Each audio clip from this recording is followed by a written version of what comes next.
নবী সাল্লাল্লাহু আলাইহি ওয়াসাল্লাম এশার নামাজ পড়েছেন। কিসের নামাজ? এশার নামাজ পড়ে কাবা ঘরের পাশে হাতিম আছে, কাবার হাতিম, হাতিমের উপর তিনি শুয়ে আছেন ডান কাত হয়ে। ডান কাতে শোয়া সুন্নাত। ডান কাতে শুয়ে আছেন, তন্দ্রা ভাব, পরিপূর্ণ ঘুম আসে নাই। এবার তিনি শুয়ে আছেন, হঠাৎ দুইজন ফেরেশতা আসলেন। কয়জন ভাই? একজন জিবরাইল আলাইহিস সালাম, একজন মিকাইল আলাইহিস সালাম। এসে নবী সাল্লাল্লাহু আলাইহি ওয়াসাল্লামকে আস্তে করে জাগিয়ে দিলেন। জাগিয়ে নবী সাল্লাল্লাহু আলাইহি ওয়াসাল্লামকে হাত ধরে নিয়ে যাচ্ছেন কোথায়? পাশে জমজম কূপের পাশে। পাশে জমজম কূপ আছে, দেখেছিলেন না? যারা হজ উমরা করে আসছেন হয়তো দেখতে পারবেন। এই জামজাম আগের মতো তো আর নাই, একটা আইডিয়া পাবেন আর কি। জামজাম কূপের পাশে নিয়ে গিয়ে নবী সাল্লাল্লাহু আলাইহি ওয়াসাল্লামকে আবার আস্তে করে শুয়ে দেওয়া। এই যে পুরো ঘটনাগুলো ঘটে যাচ্ছে না, এগুলো কিন্তু মুহূর্তে ঘটে যাচ্ছে। মানে এই পুরো বিশাল ঘটনা ঘটে যাওয়ার পর দেখা যাবে ওই অজুর পানি কেবল গড়িয়ে গড়িয়ে যাচ্ছে, এখনো শেষ হয়নি। মানে সময়কে নিয়ন্ত্রণ করে পৃথিবীর সময়ের ফ্রেম আর আল্লাহ পাকের টাইম ফ্রেম এক নয়। আল্লাহ পাকের টাইম ফ্রেম টোটালি ডিফারেন্ট, আমাদের টাইম ফ্রেম আলাদা। মনে থাকবে? এখানে কিন্তু অনেক নাস্তিক অনেক প্রশ্ন করতে পারে। এবার শুয়ে দেওয়ার পর নবী সাল্লাল্লাহু আলাইহি ওয়াসাল্লামের বুকটাকে একদম এই গলার নিচ থেকে নিয়ে যেখানে লোম উঠে নাভি, এই নাভি পর্যন্ত চিরে দেওয়া হয়েছে জীবিত অবস্থাতেই। জীবিত অবস্থাতেই এবার তার হার্ট, কলিজাটাকে বের করা হয়েছে। এই প্রথম ওপেন হার্ট সার্জারি নাম শুনেছেন কিনা? যে ওপেন হার্ট সার্জারি হচ্ছে। এবার এই কলিজাটাকে প্রথমে জমজমের পানি দিয়ে ধোয়া হয়েছে। কিসের পানি? জমজমের পানির মধ্যে শেফা আছে। যাদের অসুস্থতা আছে জমজমের পানিতে সূরা ফাতিহা ফু দিয়ে খাবেন, ইনশাআল্লাহ শেফা হয়ে যাবে। ইনশাআল্লাহ শেফা হবে। জমজমের পানিতে ধোয়ার পরে এর এই কলবটাকে, কলিজাটাকে ঈমান এবং হিকমতে পূর্ণ একটা পেয়ালা দিয়ে ধুয়ে দেওয়া হয়েছে। একটা পেয়ালার মধ্যে ঈমান নিয়ে আসা হয়েছিল এবং হিকমা, প্রজ্ঞা নিয়ে আসা হয়েছে। এটা রাখার পরে এই ঈমান প্রজ্ঞা দিয়ে ঢেলে এই পুরো জায়গাটা বন্ধ করে দেওয়া হয়েছে। কি রূপ কথা মনে হচ্ছে? আমরা যে নিঃশ্বাস নিচ্ছি এটাই কি আল্লাহর অলৌকিকত্ব না? এই যে হার্ট আমাদের পাম্প করতেছে, যখন আমরা ছোট বাচ্চা ছিলাম ওই সময় থেকে নিয়ে এখন পর্যন্ত পাম্প করছে। এক সেকেন্ডের জন্য কি থেমে গিয়েছিল? এটাই তো অলৌকিকত্ব। যে আল্লাহ আমাদেরকে বাঁচায় রাখতে পারেন, সে আল্লাহর পক্ষে এগুলো করা কি অসম্ভব কিছু? আচ্ছা, এবার নবী সাল্লাল্লাহু আলাইহি ওয়াসাল্লামকে একটা বাহনের মধ্যে উঠানো হচ্ছে। বাহনটার নাম বোরাক। কি নাম? বোরাক। এবার বাহনটা হচ্ছে গাধার চেয়ে একটু বড়, খচ্চরের চেয়ে একটু ছোট এবং একটু লম্বা দেহের, সাদা রঙের। কি রঙের? এবার নবীজি এখানে উঠতে যাচ্ছেন, বাহনটা একটু ফাপড় নিল, একটু ভাব দেখালো আর কি। ভাব দেখানো বোঝেন কিনা? ওই যে আপনার গার্লফ্রেন্ড আপনার সাথে যা দেখায় আর কি। আছে তো গার্লফ্রেন্ড? না ভাই, আলহামদুলিল্লাহ। তাহলে স্ত্রী তো দেখায়। স্ত্রী ভাব দেখালে সবর করতে হবে। কি করতে হবে? স্ত্রী ভাব দেখালে সবর করতে হবে, চুপ থাকতে হবে। এগুলো টিপস শেখেন, নাহলে পরে সমস্যা হতে পারে। স্ত্রী ভাব দেখাতে পারে, তখন সবর করতে হবে, চুপ থাকতে হবে। পরে দেখবেন ভাব নিজেই আবার ঠান্ডা হয়ে গেছে। ঠিক আছে? আর নিজে গরম হয়ে গেলে সমস্যা। আপনি গরম হয়ে গেলে পুরো একদম তরকারি পুরো যাবে একেবারে। কথা বুঝতে পারছেন? আল্লাহ বোঝার তৌফিক দান করুন। বোরাকটা ভাব নিচ্ছে আর কি। এখন বোরাককে জিবরাইল আলাইহিস সালাম বলছেন, এই শোনো, তোমাকে সৃষ্টি করার পর থেকে, ভালো করে শোনেন, তোমাকে সৃষ্টি করার পর থেকে মুহাম্মদ সাল্লাল্লাহু আলাইহি ওয়াসাল্লামের চেয়ে শ্রেষ্ঠ কোনো মানুষ তোমার গায়ে পা দেয় নাই। বলেন আল্লাহু আকবার। বলেন আল্লাহুম্মা সাল্লি আলা মুহাম্মদ, আল্লাহুম্মা বারিক আলা মুহাম্মদ। তোমাকে সৃষ্টি করার পর থেকে মুহাম্মাদের চেয়ে সাল্লাল্লাহু আলাইহি ওয়াসাল্লাম শ্রেষ্ঠ কোনো মানুষ তোমার পিঠে ওঠে নাই। সুবহানাল্লাহ। জান্নাত থেকেই বাহনটা নিয়ে আসা হয়েছে। কোথা থেকে? জান্নাত থেকে। এবার তিনি বোরাকে উঠলেন। বোরাক, ও আচ্ছা, বোরাক এই কথা শুনে কি করলো? বোরাক এই কথা শুনে ভাব তো চলে গেলই গেল, ও ঘামা শুরু করেছে। ঘামতে শুরু করেছে। অনেক সময় হয় না যে বড় কোনো ব্যক্তির সামনে গিয়ে আমরা থরথর করে কাঁপা শুরু করেছে, ও ঘামা শুরু করেছে। এবার নবী সাল্লাল্লাহু আলাইহি ওয়াসাল্লাম উঠে বসলেন। বিসমিল্লাহ। এবার চলছে। কোথার দিক, কোন উদ্দেশ্যে চলছে? ওই যে জেরুজালেম, নাম শুনেছেন কিনা? ওই যে জায়গাটা ইহুদিরা এখন দখল করে রাখছে আর কি, এবং তারা দাবি করে ওই জায়গা নাকি ওদেরই। মসজিদুল আকসাকে সরিয়ে এখন টেম্পল নির্মাণ করার চেষ্টা করছে আর কি।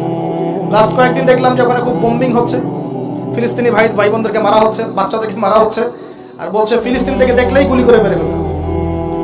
ওরাই তারা, আমি তো বারবার বলি, আপনারা বিশ্বাস করেন না অনেকে, এরাই তারা যারা দাজ্জালকে অনুসরণ করবে, দেখে নিয়ে সামনে, এবং এদেরকে নিয়ে দাজ্জাল বিশ্বটাকে শাসন করবে। বিশ্ব কেউ একা শাসন করতে পারে না, অনুসারী লাগে। এরাই তাদের অনুসারী, যারা বিশ্বের বড় বড় ডিপার্টমেন্ট এখন নিয়ন্ত্রণ করছে। ঠিকই, অবশ্যই নিয়ন্ত্রণ করছে ভিতরে ভিতরে, আপনারা বুঝতে পারছেন। এবার ওই দিকে ছুটলো বোরাক। কিভাবে ছুটলো? নবীজি বলছেন সাল্লাল্লাহু আলাইহি ওয়াসাল্লাম, আমাদের চোখের সীমা যতদূর পর্যন্ত যায় বোরাকের একটা পাই ততদূর পর্যন্ত যাচ্ছে। কখনো সূর্যাস্ত দেখেন নাই? কতদূর পর্যন্ত তাকানো যায়? ওই যে সূর্য ডুবছে অতদূর পর্যন্ত বোরাকের একটা পা চলে যাচ্ছে। নিঃসন্দেহে আলোর বেগের চেয়ে বেশি বেগে যাচ্ছে সে। যদি যারা ফিজিক্স পড়ছেন, এই যে অ্যাস্ট্রোনমি নিয়ে পড়াশোনা করছেন, আপনারা তো জানেন আলোর বেগের চাইতেও যদি দ্রুতগামী কোনো বাহন আবিষ্কার করা যায় তাহলে সময়ের চেয়ে বেশি দূরে যাওয়া যাবে না? যাওয়া যাবে। বোরাকের গতি নিঃসন্দেহে আলোর গতির চেয়ে বেশি ছিল। এবার নবী সাল্লাল্লাহু আলাইহি ওয়াসাল্লাম বলছেন যে আমরা যখন বাইতুল মাকদাস বা ওই যে বাইতুল মাকদিস, ওই যে মসজিদুল আকসার ওখানে গেলাম, জিবরাইল আলাইহিস সালাম একটা পাথরের মধ্যে ফুটা করলেন, সেই পাথরের মধ্যে ফুটা করে বোরাকটাকে বেঁধে রাখলেন। আর এই পাথরের ফুটার মধ্যেই সমস্ত নবী রাসূল, এই পর্যন্ত যত নবী রাসূল এসেছেন, ওই ফুটার মধ্যেই তাদের বাহনকে বেঁধে রাখতেন। সুবহানাল্লাহ। এবার নবীজি মসজিদে ঢুকলেন, ঢুকে দেখছেন একজন মানুষ নামাজ আদায় করছেন, একটু লম্বা গড়নের, ছিপছিপে দেহ, একটু লম্বা, চুলগুলো কোকড়ানো কানের লতি পর্যন্ত। মনে থাকবে? চুলগুলো কোকড়ানো কি পর্যন্ত? তোমাদের মতো ছেলা নয় ডান বাম, কানের লতি পর্যন্ত চুল, ছিপছিপে দেহ, লম্বা, শানুয়া গোত্রের মতো। নবীজি বলছেন অনেকটা শানুয়া গোত্রের মানুষের মতো। শানুয়া গোত্র কারা একটু দেখে নিবা অনলাইনে। এখন নবী সাল্লাল্লাহু আলাইহি ওয়াসাল্লাম জিজ্ঞাসা করছেন উনি কে? জিবরাইল আলাইহিস সালাম বলছেন উনি হচ্ছেন নবী মূসা আলাইহিস সালাম। আল্লাহ বা কিভাবে এটা করলেন আল্লাহ ভালো জানেন, এটা আমরা ব্যাখ্যা করতে পারবো না। নবী মূসা আলাইহিস সালাম নামাজ পড়ছেন, আরেকজনকে দেখলেন তার গড়ন কিছুটা মাঝারি ধরনের, চুলগুলো হচ্ছে সিল্কি মানে স্ট্রেট চুল, লম্বা এবং সোনালী রঙের। কি রঙের? সোনালী। এবং গায়ের কালারটা হচ্ছে সাদা এবং লালের মিশ্রণে গঠিত। নবীজি জিজ্ঞাসা করলেন উনি কে? তাকে বলা হচ্ছে উনি হচ্ছেন নবী ঈসা আলাইহিস সালাম। এবার নবী সাল্লাল্লাহু আলাইহি ওয়াসাল্লাম সমস্ত আম্বিয়া কেরামের সামনে চলে গেলেন এবং সমস্ত নবীদেরকে নিয়ে 2 রাকাত নামাজ পড়লেন। নবীদের ইমাম কে? আমাদের নবী কাদের ইমাম? নবীদের ইমাম। আর সেই নবীর সুন্নাত পালন করতে আমাদের এত কষ্ট হয় না ভাই? লজ্জা লাগে? দাঁড়িয়ে রাখলে লজ্জা লাগে না? টাকনুর উপর কাপড় তুলে লজ্জা লাগে? আস্তাগফিরুল্লাহ, আল্লাহ আমাদেরকে মাফ করুক। আমরা সর্বশ্রেষ্ঠ মানুষের উম্মত, সর্বশ্রেষ্ঠ নবীর উম্মত। আল্লাহ পাক আমাদেরকে যোগ্য উম্মত হওয়ার তৌফিক দান করুন। নবীজি নামাজ পড়লেন, নামাজ শেষ। নামাজ আরেকটা কথা, আরেকজনকে নবীজি দেখলেন, তার অবয়ব সম্পর্কে তিনি বলছেন দেখতে হুবাহু আমার মতোই। নবীজি বলছেন দেখতে হুবাহু আমার মতোই। জিজ্ঞাসা করলেন তিনি কে? জিবরাইল আলাইহিস সালাম বলছেন তিনি হচ্ছেন নবীগণের পিতা ইব্রাহিম আলাইহিস সালাম।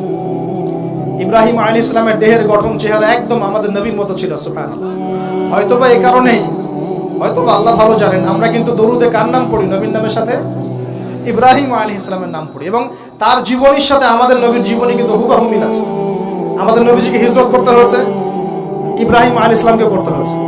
ইব্রাহিম আলাইহিস সালামকে আগুনের পরীক্ষা দেওয়া লাগছে, আমাদের নবীকে বদরে উহুদে পরীক্ষা দেওয়া লাগছে, তাকে নাই? আমাদের নবীকে পাশে ছিলেন স্ত্রী খাদিজা রাদিয়াল্লাহু আনহা, ইব্রাহিম আলাইহিস সালামের পাশে ছিলেন স্ত্রী সারা এবং হাজরা আলাইহিম আসসালাম। মানে টোটালি মিল পাবেন আপনি দেখবেন টোটালি মিল আছে। ওইদিকে যাচ্ছি না আমি। এবার নামাজ শেষে নবী সাল্লাল্লাহু আলাইহি ওয়াসাল্লাম আবার বোরাকে উঠলেন। এবার বোরাক উপরে ওঠা শুরু করলো। এই পর্যন্ত যেটা এসেছে এটা হচ্ছে মক্কা থেকে জেরুজালেম পর্যন্ত। এটাকে বলা হয় ইসরা। এটাকে কি বলা হয়? ইসরা মানে নাইট জার্নি, মানে রাত্রেবেলা নৈশ ভ্রমণ। আর এবার যাচ্ছে এই বাইতুল মাকদাস থেকে উপরের দিকে, এটাকে বলা হয় মেরাজ, মানে ঊর্ধ্বে আরোহণ, ঊর্ধ্বগমন। ঠিক আছে? এবার প্রথম আকাশে যখন পৌঁছালেন, প্রথম আকাশে দরজা আছে, কি আছে? আর প্রথম আকাশ মানে আমরা যে তারা দেখি এগুলো কিন্তু প্রথম আকাশে। ঠিক আছে? প্রথম আকাশ মানে প্রথম মহাকাশ। শুধু এটা নয় যে ওই যে ওজোনোস্ফিয়ার, আয়নোস্ফিয়ার যেটা ভাগ করেছে এগুলো নয়, আমরা যা দেখি এগুলো সব হচ্ছে প্রথম মহাকাশের অংশ। এখানে দরজা আছে একটা, আমরা দেখতে পারি না। এখানে গিয়ে জিবরাইল আলাইহিস সালাম দাঁড়িয়ে গেলেন, নবী সাল্লাল্লাহু আলাইহি ওয়াসাল্লাম দাঁড়িয়ে গেলেন। ওই দিক থেকে আওয়াজ আসছে যে কে? জিবরাইল আলাইহিস সালাম বলছেন যে আমি জিবরিল। আপনার সাথে কে? বলা হচ্ছে আমার সাথে হচ্ছে বিশ্বনবী মুহাম্মদ রাসূলুল্লাহ সাল্লাল্লাহু আলাইহি ওয়াসাল্লাম। আপনাকে কি পাঠানো হয়েছিল তাকে আনার জন্য? তিনি বলছেন হ্যাঁ। তিনি বলেছেন হ্যাঁ, বাস হ্যাঁ, কারণ তিনি সাদিকুল আমিন। এবার দরজা খুলে দেওয়া হলো, তিনি ভিতরে ঢুকলেন, দেখলেন সেখানে একজন ব্যক্তি যিনি মাশাআল্লাহ ডান দিকে তাকাচ্ছেন, ডান দিকে অনেক আদম সন্তানের আকৃতি আছে, ডান দিকে তাকাচ্ছেন হাসছেন, বাম দিকে তাকাচ্ছেন, বাম দিকে অনেক আদম সন্তানের আকৃতি আছে, বাম দিকে তাকিয়ে কাঁদছেন। নবী সাল্লাল্লাহু আলাইহি ওয়াসাল্লাম বলেন উনি কে? তখন তাকে বলা হলো ইনি হচ্ছেন আপনাদের পিতা, মানে আদম সন্তানদের পিতা, আদম আলাইহিস সালাম। আদম আলাইহিস সালাম নবীকে দেখে সালাম দিলেন। আদম আলাইহিস সালাম নবীকে সালাম দিলেন, নবীও সালামের প্রত্যুত্তর করলেন এবং আদম আলাইহিস সালাম তার জন্য দোয়া করলেন। তিনি উঠে গেলেন আরো উপরে। এবার দ্বিতীয় মহাকাশে যখন চলে গেছেন, এই দ্বিতীয় মহাকাশ পর্যন্ত সায়েন্স যেতে পারে নাই, কেউই পারেনি আল্লাহ রাসূল সাল্লাল্লাহু আলাইহি ওয়াসাল্লাম ছাড়া। এখানে গিয়ে তিনি দেখলেন সিমিলারলি দুজন বসে আছেন। কয়জন? দুজন। এবং দুজন এর পরিচয় জিজ্ঞাসা করলে জিবরাইল আলাইহিস সালাম বললেন, ইনি হচ্ছেন ঈসা আলাইহিস সালাম আর ইনি হচ্ছেন ইয়াহইয়া আলাইহিস সালাম। দুজনের মাঝে কি সম্পর্ক? খালাতো ভাই। কি সম্পর্ক? খালাতো ভাই। এখানে বলে রাখি দুজনের মিলটা কি? এই দুজনকেই ইহুদিরা হত্যা করার চেষ্টা করেছে। ঈসা আলাইহিস সালাম এবং ইয়াহইয়া আলাইহিস সালাম উভয়কেই কারা হত্যা করার চেষ্টা করেছে? ইয়াহইয়া আলাইহিস সালামকে তো হত্যা করেই ফেলেছিল, আর ঈসা আলাইহিস সালামকে হত্যা করার চেষ্টা করেছিল, কিন্তু আল্লাহ পাক সেটা হতে দেন নাই। আল্লাহ পাক তাকে উঠিয়ে নিয়েছে। তিনি আবার আসবেন কিনা? কোথায় আসবেন? সিরিয়ায়। কেন আসবেন? কারণ তিনি এই পৃথিবী থেকে দাজ্জাল এবং তার সমস্ত বাহিনীকে মেরে ফেলবেন ইনশাআল্লাহ, এবং প্যালেস্টাইন থেকে সারা বিশ্বে 40 বছর রাজত্ব করবেন ইনশাআল্লাহ।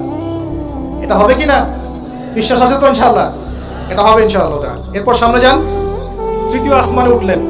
সেখানে দেখছেন একজন ব্যক্তি যাকে এই পৃথিবীর অর্ধেক সৌন্দর্য দেয়া হয়েছে। নবীজি বললেন, তিনি কি এত অপরূপ সুন্দর? তখন নবী সাল্লাল্লাহু আলাইহি ওয়াসাল্লামকে বলা হচ্ছে তিনি হচ্ছেন ইউসুফ আলাইহিস সালাম, যাকে এই পৃথিবীর অর্ধেক সৌন্দর্য দেয়া হয়েছে। আমরা সূরা ইউসুফ পড়ি আর মনে করি এটা হচ্ছে ইউসুফ জুলাইখার ঘটনা, তাই না ভাই? আসলে এখানে প্রেম কাহিনী কার? এখানে প্রেম কাহিনী হচ্ছে ইউসুফ আলাইহিস সালাম এবং তার বাবার। ভালো করে পড়ে দেখবেন, এখানে বাবা এবং ছেলের মহব্বতের কাহিনী বর্ণিত হয়েছে। আর ইউসুফ আলাইহিস সালামের বাহ্যিক সৌন্দর্য নিয়ে আমরা কথা বলি, তার বাহ্যিক সৌন্দর্যের চাইতে তার চরিত্রের সৌন্দর্য ছিল 1000 গুণ বেশি। জেনার অপবাদ দিয়েছে তাকে মানুষ, তিনি নির্দোষ হয়েও বিনা অপরাধে 12 বছর জেল খেটেছেন, তারপরেও তিনি অন্যায় পথে পা বাড়ান নাই, বাড়িয়েছেন। আল্লাহ পাক আমাদেরকে এগুলো বোঝার তৌফিক দান করুন। আরো উপরে উঠলেন, চতুর্থ আসমানে উঠে দেখছেন এখানে আরেকজন একই ভাবে আছেন, তার নাম হচ্ছে কি বলেন? ইদ্রিস আলাইহিস সালাম। কি নাম? ইদ্রিস আলাইহিস সালাম। তিনি চতুর্থ আসমানে অপেক্ষা করেন। একই ভাবে সবার সাথে কথাবার্তা হলো, সালাম বিনিময় করা হলো, মোবারকের দোয়া করলেন, তিনি আবার উঠে গেলেন। পঞ্চম আসমানে উঠে তিনি দেখছেন ওই ইচ্ছে নবী মুসা আলাইহিস সালাম। কোন নবী?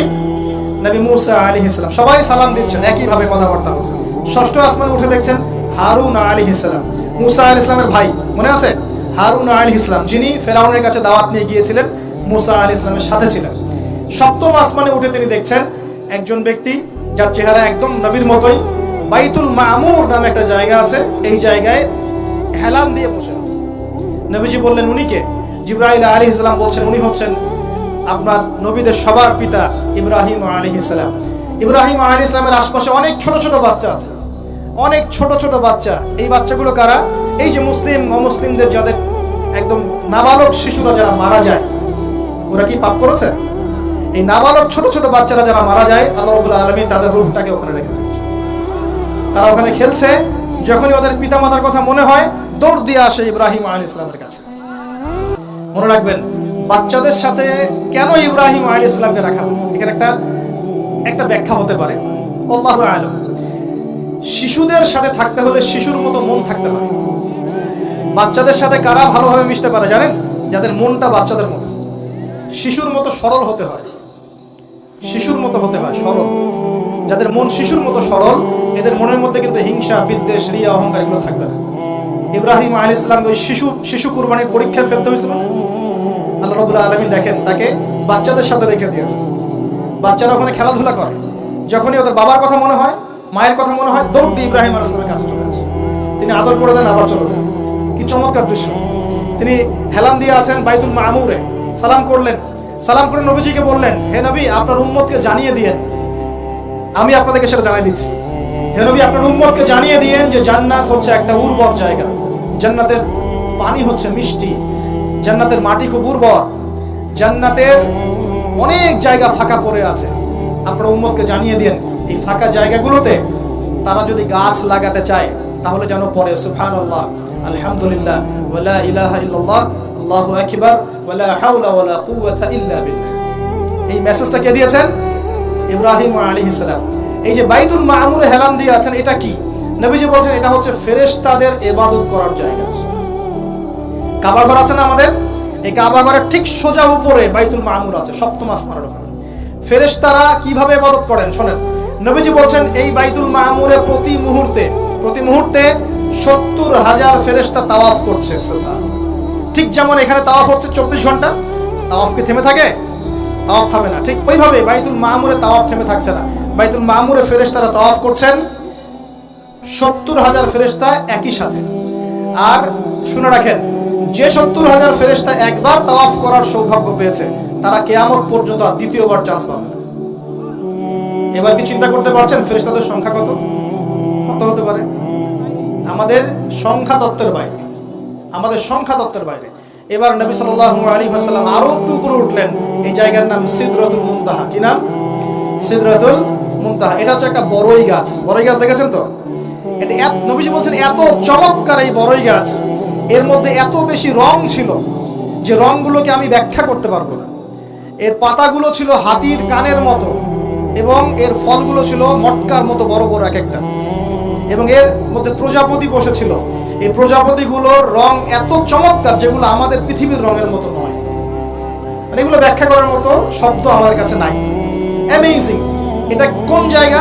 আমাদের সবার রূহগুলো যেখানে উঠে যায়। এটা কোন জায়গা? আমাদের সবার নেক আমলগুলো যেখানে উঠে যায়। সবার রূহ, মৃত ব্যক্তিদের রূহ বা আত্মা এবং নেক আমলগুলো এই পর্যন্ত ওঠে, এরপরে সেখান থেকে উঠিয়ে নেওয়া হয়, এরপরে তারা আর যেতে পারে না। একইভাবে উপর থেকে আল্লাহ পাকের কোনো আদেশ আসলে এই সিদরাতুল মুনতাহা পর্যন্ত আসে, এরপর সেখান থেকে নিয়ে আসা। আমি কি বুঝতে পারছি? এই হলো সিদরাতুল মুনতাহা, যেটা ফেরেশতাদের শেষ সীমা। এরপরে ফেরেশতারা আর যেতে পারবেন না। আল্লাহ পাকের নিকটবর্তী ফেরেশতারা ছাড়া নর্মাল যারা, তারা ওখানে যেতে পারবে। নর্মাল মানে বলছি যারা এমনি অন্যান্য দায়িত্বে আছেন তারা সেখানে যেতে পারবেন না। এই পর্যন্ত লাস্ট ওই যে লাইন থাকে না, ডেড লাইন, এটা ডেড লাইন, এরপর যেতে পারবে। এবার আমাদের নবীকে এখানে বাহন চেঞ্জ করে দেওয়া হলো, অন্য একটা বাহন আরো দ্রুতগামী তাকে দেওয়া হলো। এই বাহনে করে নবীজি একদম আলো পর্দা ভেদ করে উপরে উঠছেন। আল্লাহ পাকের একদম কাছাকাছি আসছেন। কাছাকাছি আসার পর তিনি বলছেন, আমি তখন শুনতে পেলাম যে আল্লাহ পাকের নিকটস্থ ফেরেশতা যারা আল্লাহর আদেশ লিখে রাখেন, তারা কলম দিয়ে লিখছে আল্লাহর আদেশ। এই কলমের লিখার খসখস শব্দ আমি শুনতে পেলাম। আল্লাহু আকবার। এবার আল্লাহ রাব্বুল আলামিন তাকে কাছে নিয়ে, শোনেন প্রিয় ভাই উম্মতে মুহাম্মাদি, শুনে রাখো, আল্লাহ পাক 3টা স্পেশাল ওহী করলেন। কয়টা ভাই? 3টা। অন্যান্য অনেক কথা তো হয়েছে, সেগুলো তো আমরা হাদিসের মধ্যে আমরা ডিটেইলস বলতে পারছি না, সময় শর্ট। 3টা স্পেশাল ওহী আল্লাহ রাব্বুল আলামিন করেছেন। তার প্রথমটা হচ্ছে নবী সাল্লাল্লাহু আলাইহি ওয়াসাল্লামকে এই জায়গায় 50 ওয়াক্ত নামাজ হাদিয়া গিফট দেয়া। কত ওয়াক্ত? এবার নবীজি 50 ওয়াক্ত নিয়ে চলে আসছেন। পরের দুটো পরে বলছি। 50 ওয়াক্ত নিয়ে চলে আসছেন। আসার সময় এই যে 6ষ্ঠ আসমানে, 5ম আসমানে কার সাথে দেখা? মুসা। কে আমাকে করছে? মুসা আলাইহিস সালাম। তিনি বলছেন আল্লাহ পাক কি দিয়েছেন আপনাকে হাদিয়া? নবী সাল্লাল্লাহু আলাইহি ওয়াসাল্লাম বলেন 50 ওয়াক্ত নামাজ। কত ওয়াক্ত? 50 ওয়াক্ত। এবার মুসা আলাইহিস সালাম বলছেন আমার উম্মতকে 2 ওয়াক্ত নামাজ দেওয়া হয়েছে, সেটাই আমার উম্মত আদায় করতে পারে নাই। 50 ওয়াক্ত নামাজ আপনার উম্মত পারবে না, আপনি কমাই নিয়ে আসেন যান। তিনি আবার গেলেন 50 থেকে 45, আবার 45 থেকে 40, 40 থেকে 35, 35 থেকে 30, এই করতে করতে করতে করতে 5 ওয়াক্ত যখন আসলো, তখন নবীজিকে বলা হচ্ছে আপনি আরো কমাই নিয়ে আসেন। নবীজি বলছেন আমার যেটা লজ্জা লাগছে, আল্লাহ পাক আমাকে এত বেশি কমিয়ে দিলেন, আরো কমাতে চাইতে আমার লজ্জা লাগছে। দেখেন মুসা আলাইহিস সালাম বলেছিলেন আমার উম্মতকে 2 ওয়াক্ত নামাজ দেয়া হয়েছিল, আদায় করতে পারে নাই। উম্মতে মুহাম্মাদের মধ্যে এমন মানুষ নাই 2 ওয়াক্ত 1 ওয়াক্ত নামাজও পড়তে পারে না। নবীদের এটা হিকমা, দূরদর্শিতা।